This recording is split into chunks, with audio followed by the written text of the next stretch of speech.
up. Yes. Show up? Yes. I fucking showed up for you. I showed up. I was standing there for you. I was going to rip his heart out. I'm the best ever. I'm the most brutal and vicious and most ruthless champion there's ever been. There's no one can stop me. Lynx is a conqueror. No, I'm Alexander. He's no Alexander. I'm the best ever. There's never been anybody as ruthless. I'm Sonny Liston. I'm Jack Dempsey. There's no one like me. I'm from Nairclaw. There's no one that can match me. My style is impetuous. My defense is impregnable. And I'm just ferocious. I want your heart. I want to eat his children. Praise be to Allah. After watching that film, I come to understand if I could work that hard every day, with being blessed with the physical tools that I have, what would my career be? They said I couldn't come back when I was 27. Because if I can't beat them, I don't want to ever class myself as being a world champion. If I'm any good at all, I'll come back and wipe them all out. There was a time when the fire was out. I didn't want to box anymore, didn't like boxing. But now I've got the burning flame back inside of me. And I made a promise to myself from that day that I was going to work that hard every single day so that when I do retire, I have no regrets. And that was the most important thing for me, is to leave no stone unturned. Get better every single day. And if I lived that way, then over time, I'd have something that was beautiful. But that was my philosophy. It seems like a pretty simple one, but if you live your life to just get better every single day, if you do that for 20 years, and what do you have? I'm like a chameleon. I can adapt to any situation, camouflage, any colour, any environment. I come out a legend and a king. Put me in the jungle, I'll be a ruler. Put me in space, I'd own the place. I'm back today. I promise the fans, the fight fans, the boxing fans, that I will reign supreme once again. Because I am the Gypsy King. I am Tyson Fury. Remember the name. Peace out. What should I do? Should I admit that I've made mistakes? Should I remind you that I've done this before? Want to see my shiny new shoes? Should I just sell shoes? Shiny new shoes? Maybe I should just dissipate. Maybe it's my fault. Maybe I led you to believe it was easy when it wasn't. Maybe I made you think my highlights started at the free throw line and not in the gym. Maybe I made you think that every shot I took was a game winner. That my game was built on flash and not fire. Throwing this out there, which would be a mega fight. What about fighting Floyd Mayweather one day? You and he in a ring together. In a boxing? In a boxing match? I'm open to discussion. Come at me. But I hold the key. It is me who holds the key to the fight game. I am open-minded. I am open to discussion. I love competition. I love fighting. It would be nice to make that fight with the fans interested in what they see. Obviously they would. It would be $1 billion fight, surely. Yeah. I'm all about them numbers, Gareth. So I would certainly do that, no problem. Maybe it's my fault that you didn't see that failure gave me strength, that my pain was my motivation. Maybe I led you to believe that basketball was a God-given gift and not something I worked for every single day of my life. Maybe I destroyed the game. Or maybe you're just making excuses.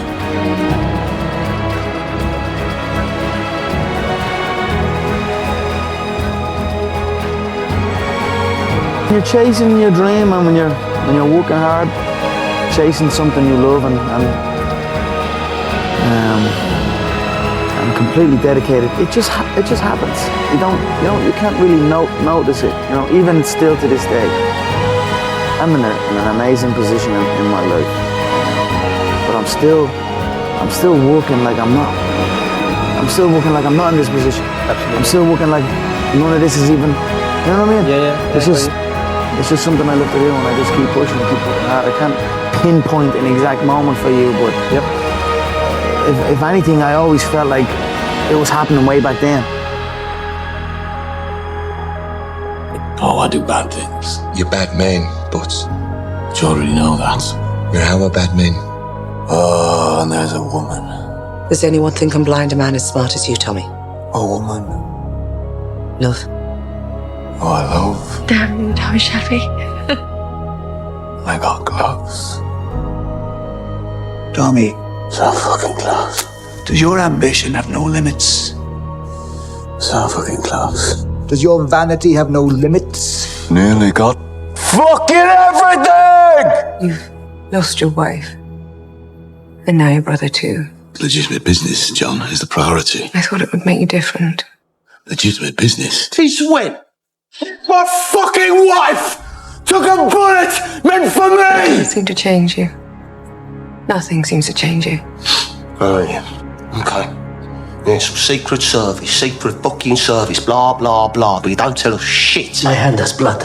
Oh, mine too. We're a couple of fucking toy soldiers. Do this, John. Do that, John. Kill your fucking sister, John! He's my boy! I want him to acknowledge that his anger is unfucking justified. No one is going to hang you, Tommy. You're going to hang yourself. I want him to acknowledge that he who fights by the sword, he fucking dies by it. It's what you do. Shoot horses, shoot people. Everybody says. Yeah. So what, they took your boy, did they? We don't push nobody, we don't make nobody. Like, if you don't want, okay, leave. Like, even yesterday, I was talking with them. It was Saturday, and everybody complained about they tired. What you want? All week you was work hard. End of the week, if you don't tired, this is good question. You have to worry about yourself. But this is Saturday. Your 6th day, you work so hard. Of course you're gonna tired. Tomorrow rest, and Monday we're gonna begin one more training. If you don't want, go back to Dagestan and stay with your mom. She gonna give you every day good breakfast. You don't do nothing. Stay there. But if you come here, don't complain. You wanna become best. You wanna become champion. And now you wanna say like you tired.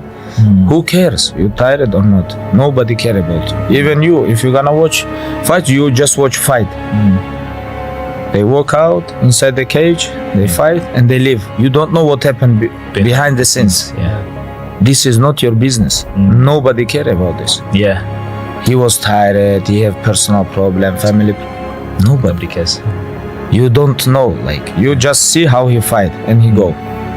And for this one, you have to train so hard. If you don't want, halas, go back to Dagestan. Nobody gonna ask about yourself. If without you or with you, there is always gonna be champions. With your name, this is your choice. You wanna put your name there? Okay, work hard. No?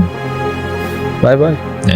And now it is happening, but now I almost feel like it's not happening. You know what I mean? And I want to push to something else. Round, John. Yeah, I said this. I'm sure you're probably all thinking in your head, this guy is talking absolute dribble. He's not going to do what he says he's going to do. You're probably all sitting there thinking that. But now here we are again. And I done what I said I was going to do. I feed off this. I love this stuff. This is what gives me energy. Saying I'm going to do something. Putting it out there for the world to see, and then going out and doing it. There's no better feeling in the world than that. And it's as easy as that. Say what you're going to do and go and do it. I've been listening to them laugh my whole career. They've been laughing. What, an Irishman win a Cage Warriors world title? Hell no. You serious? An Irishman to win a world title? Hell no, he's all talk, he's all hype, he's a joke. Laughter all around at the Joker. Then the Joker goes and wins the world title. Now he wants to win a second world title. More laughter.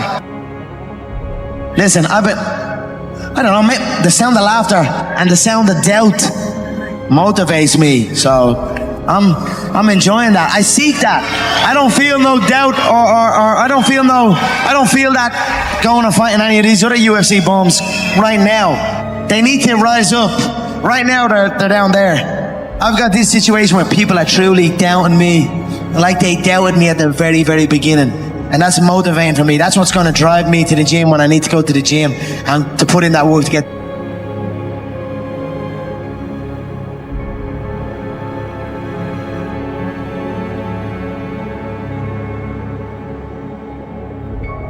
He said, but imagine, if you will, being on your deathbed and standing around your bed, the ghost of the dreams, the ideas, the abilities, the talents given to you by life, and that you, for whatever reason, you never went after that dream.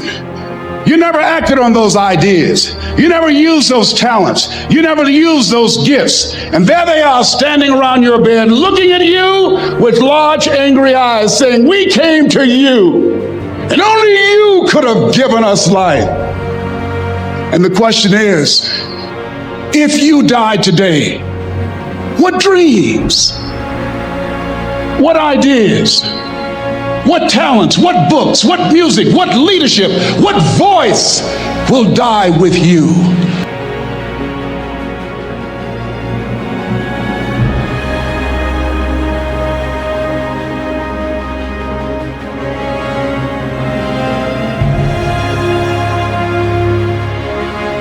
Happy or sad? Sad. Okay. But I warn you, it'll break your heart. Already broke. Does he like? If we're friends. He laughed. A lot. Kitty said that the sweet boy who left never came back. He wanted to work with horses. No one came back. The truth is, we died together. Once before. You've got enough trouble, right, Tommy? We were cut off from the retreat. The whiskey. No bullets left. And the smoke. Waiting for the Prussian cavalry to come and to finish us off. I'm looking for Thomas Shelby. But we were spared. I'm told the boss is called Tommy, and I'm guessing that's you, because you're looking me up and down like I'm a fucking tart. We all agreed that everything after that was extra. I think, Arthur. That's what I do. I mentioned your name. I think. So that you don't have to. It's like being escorted to see a king. He looked at me the wrong way. It's not a good idea to look at Tommy Shelby the wrong way. You like to play with fire. Mr. Shelby, you have a lot of enemies. Don't you, Mr. Shelby? You still don't tell me what you do.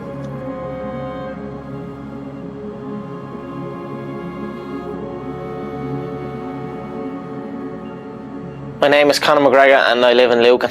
I'm an up-and-coming fighter and without a doubt you will see me on the UFC in the near future, without a doubt. Well, I've been boxing pretty much all my life. I started MMA and I instantly had a knack for it, and I really, really, really loved it. It's like an addiction for me. It's all I do. I train twice a day. It's all I think about. I don't want to do anything else. It's as simple as that. It's either all or nothing in the game I'm in. You have to, if you're not training twice a day, if you're not dedicated, you're not going to go anywhere. So I felt I had enough talent, enough dedication, enough love for the sport that it was time to pack up my job and chase my dream, and that's what I'm doing. And my dream is to be world lightweight champion in the UFC, have more money than I know what to do with, and have a great life for my kids, my grandkids, everyone in my family, everyone that's come up with me. They said I'm in over my head. They said he kicks too hard. Too many weapons. The Irish man's gonna fall short. He doesn't stand a hope. It took me 13 seconds.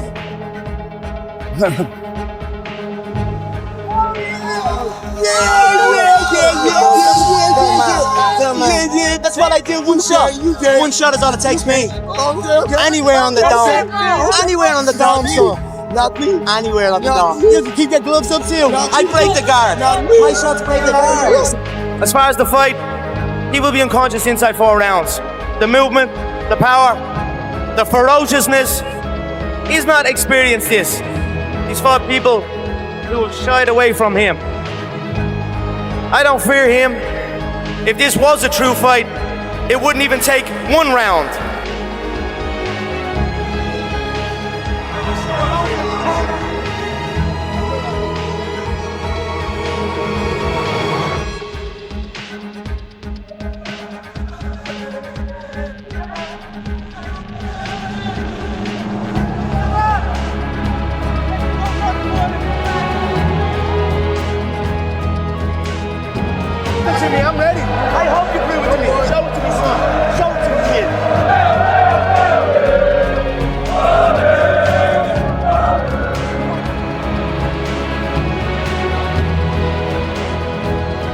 Yeah, fuck Floyd. Trust me. This whole boxing world don't know what they're gonna see when I roll in here.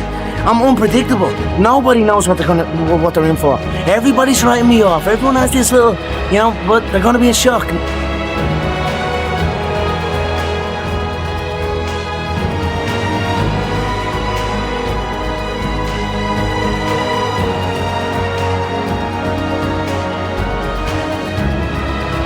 So like if you're saying, okay, I'm going to climb Mount Everest, you're at the bottom of the mountain and you look up and you're going, I'm not going to climb Mount Everest, right?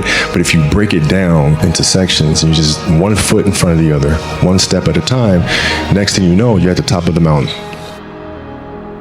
So like as a kid, I said, I want to be the best ever, right? And now you go through your life and everything you do is try to be the best ever, be the best ever, be the best ever. And as you get older, you start understanding that those things are very superficial things, right? And everybody has a different opinion about it. No matter what you do, I can win 20 championships. There's always an opinion on who's the best. Everybody has different opinions. And so I started really kind of understanding, maybe that's not the important thing. Maybe the important thing is to, you know, how do we as a team grow? How do I help my teammates be better? So that was the first change for me. And then as I got older still, it became more about how are you inspiring others, right, to find themselves. That is the ultimate championship. How do you use your passion and use that to inspire somebody else to create their passion? And then how can they pass that on to the next person? That is true success. The lesson I cherish the most is how important it is to love what you do. Always seek out things you love and always work hard once you find it. You can't stop people from trying to limit your dreams, but you can stop it from becoming a reality. My mind can handle the grind, but my body knows it's time to say goodbye. And that's okay. You asked for my hustle. I gave you my heart. This is what we talk about all the time. You know, you have a bump in the road, you fall, you get back up, and you go after it again, right? That's what we do.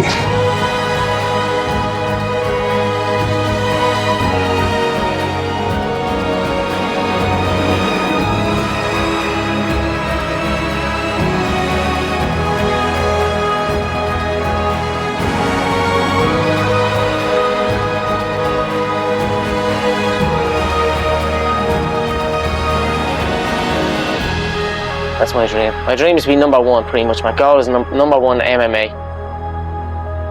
I will be where I want to be. I'm 100% confident that I will make it to the top. I have the skills, I have the dedication, and it's something I really, really want. So words can't even describe, but it will happen, and I'll let you know when it happens.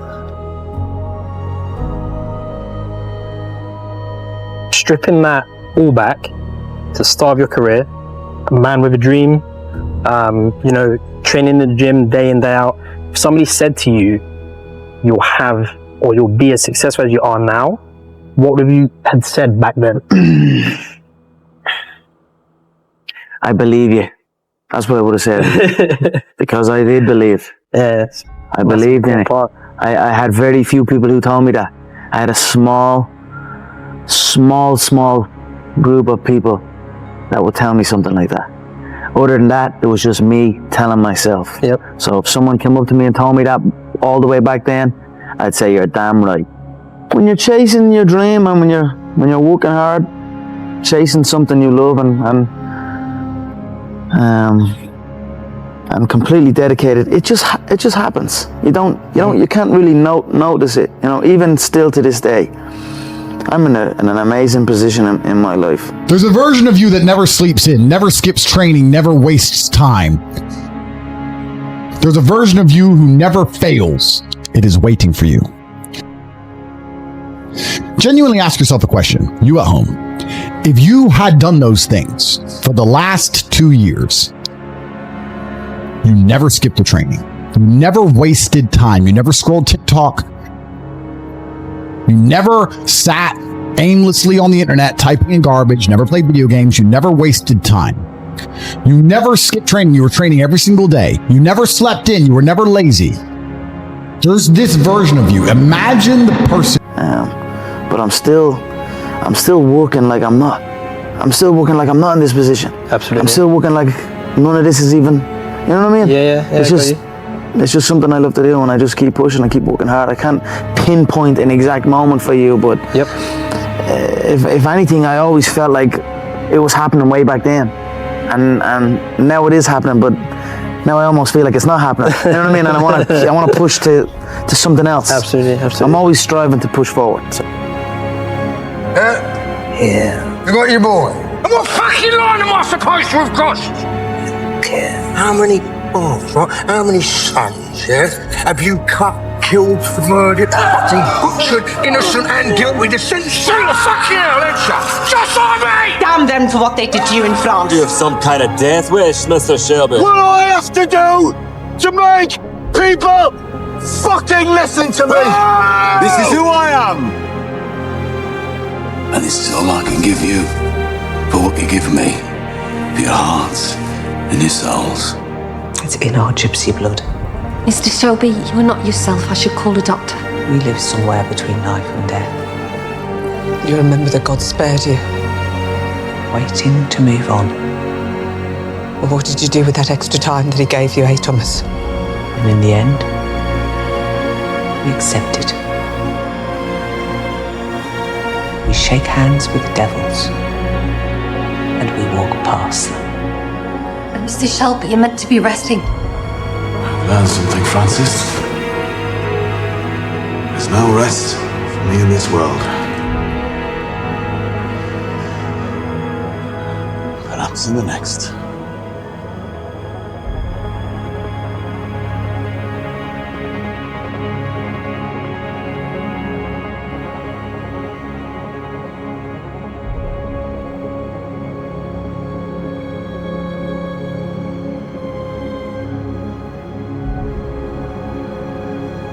When we lost in the finals to the Celtics in 2008, that was a turning point. So when I sat there in the hotel room afterwards, I started thinking about that, because it's on me.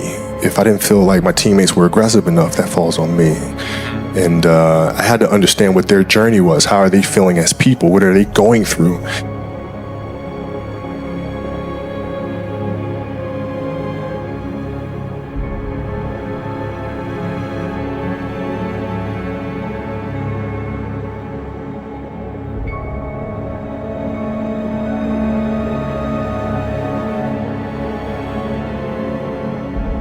Begin to challenge yourself and make it okay to fail. And as you begin to challenge yourself, you'll discover some things about yourself that you don't know right now.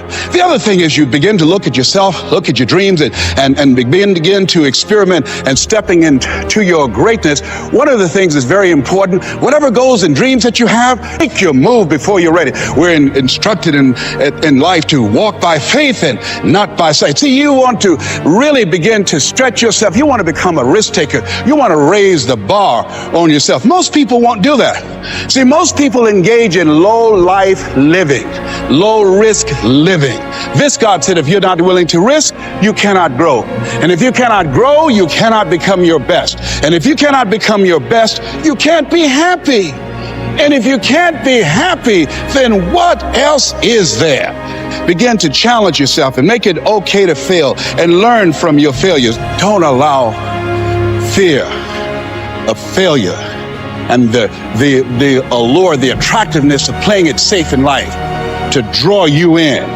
You can't get out of life alive. You got to die to leave here. Well, what does losing feel like to you? It's exciting. Why is it exciting? Because it means you have different ways to get better. There's certain things that you can figure out, that you can take advantage of. Right, certain weaknesses that were exposed that you need to shore up. Right, so it was exciting. I mean, it sucks to lose. Right. But at the same time, there are answers there if you just look at them. Because you get the information from losing more than from winning, probably. Yeah. I mean, the answers are there when you win too. You just have to look at them. Yeah. Right. So it's a constant process. It's exciting when you win. It's exciting when you lose, because the process should be exactly the same, whether you win or you lose. As you go back and you look and you find things that you could have done better. You find things that you've done well that worked. You figure out how did they work, why did they work, How can you make them work again? Yeah. And but the hardest thing is to face that stuff. So I look at it with rationale and say, okay, well, the reason why I shot air balls is because my legs aren't there. I go, well, next year they'll be there. That was it. Done. So many guys tell stories about your work ethic. Yeah. What was really your work ethic like, and for how long did you stay disciplined? Well, I mean, every day. I mean, since 20 years. I mean, it was an everyday process, and trying to figure out strengths and weaknesses. For example, jumping ability. Man, my vertical was a 40, it wasn't a 46 or a 45. My hands are big, but they're not massive. Right, so you got to figure out ways to strengthen them so your hands are strong enough to be able to palm a ball and do the things that you need to do. Quickness, I was quick, but not insanely quick. I was fast, but not ridiculously fast. Right, so I had to rely on skill a lot more. I had to rely on angles a lot more. I had to study the game a lot more. And, but I enjoyed it though. So like from the time I can remember when I started watching the game, I studied the game and it just never changed.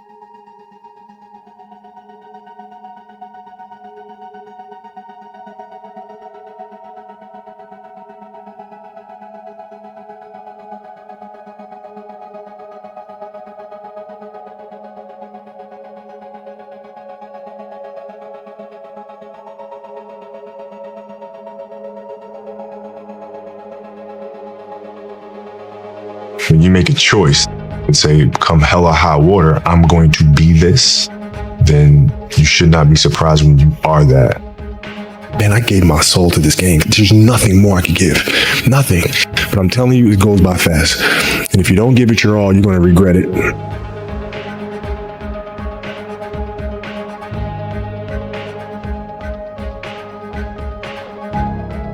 I love what I do.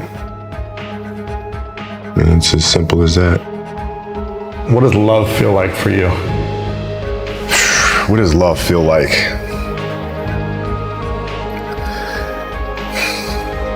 I think I describe it as a beautiful journey. You know, it has its ups and downs. Things are never perfect. But through love, you continue to persevere. And you move through them. You move through them. Through that storm, a beautiful sun emerges. Right? And inevitably another storm comes. And guess what? You ride that one out too. So I think love is a certain determination and persistence to go through the good times and the bad times with the someone or something that you truly love. Yeah, I had a summer where I played basketball when I was like 10 or 11 years old. And I scored not a free throw, not a lucky shot, not a breakaway layup, 0 points. And I remember crying about it and being upset about it. And my father just gave me a hug and said, listen, whether you score 0 or score 60, I'm gonna love you no matter what. Now that is the most important thing that you can say to a child. Because from there, I was like, okay, that gives me all the confidence in the world to fail. I have the security there. But to hell with that, I'm scoring 60. There's a choice that we have to make as people, as individuals. If you want to be great at something, it's a choice that you have to make. We all can be masters at our craft, but you have to make a choice. And what I mean by that is the inherent sacrifices that come along with that. I had a purpose. I wanted to be one of the best basketball players to ever play. And anything else that was outside of that lane, I didn't have time for. So everything I saw, whether it was TV shows, whether it was books I read, people I talked to, everything was done to try to learn how to become a better basketball player. Everything. So when you have that point of view, then literally the world becomes your library.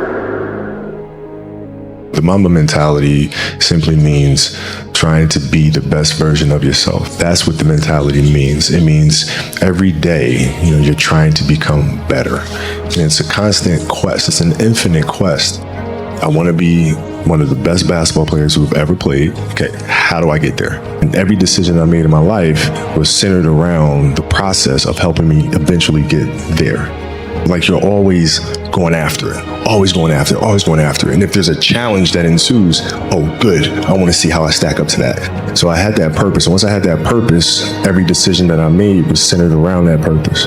I think the best way to prove your value is to work. is to learn, is to absorb, to be a sponge. You always want to outwork your potential. As hard as you believe you can work harder than that. So you go after it. What I've learned is to always keep going. Always. You know, there's been times, particularly early in my career, where it just feels like this is the end. But what I've come to find out is that, you know, no matter what happens, the storm eventually ends. And when the storm does end, you want to make sure that you're ready. And I gave my soul to this game, man. There's nothing more I could give. Nothing. You guys know that, you know, if you do the work, you work hard enough, dreams come true. You know that, we all know that. But hopefully what you get is the understanding that those times when you get up early and you work hard, those times when you stay up late and you work hard, those times when you don't feel like working, you're too tired, you don't want to push yourself, but you do it anyway. That is actually the dream. That's the dream. It's not the destination, it's the journey. Every kid, every person has the ability to put one foot in front of the other, right?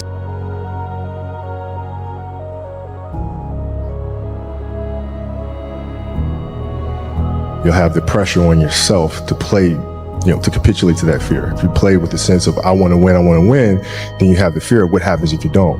But if you find common ground in the middle, in the center, then it doesn't matter. You're unfazed by either, right? And that enables you to really just stay in the moment, stay connected to it, and not feel anything other than what's in front of you. So, you know, I try to just be dead center.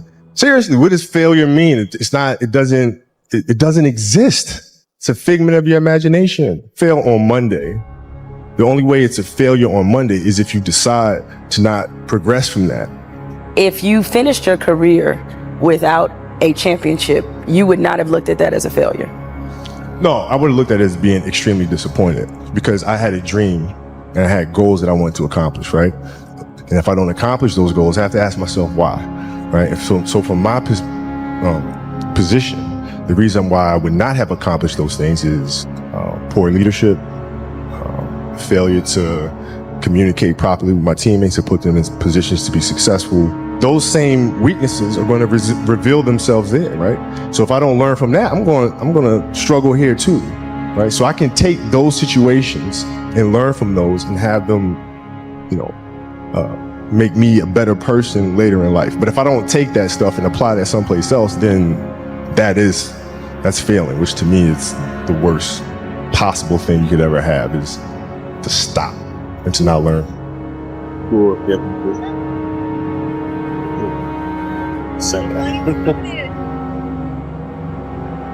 My brain cannot process failure. It will not process failure. Because if I sit there and have to face myself and tell myself, you're a failure, I think that's almost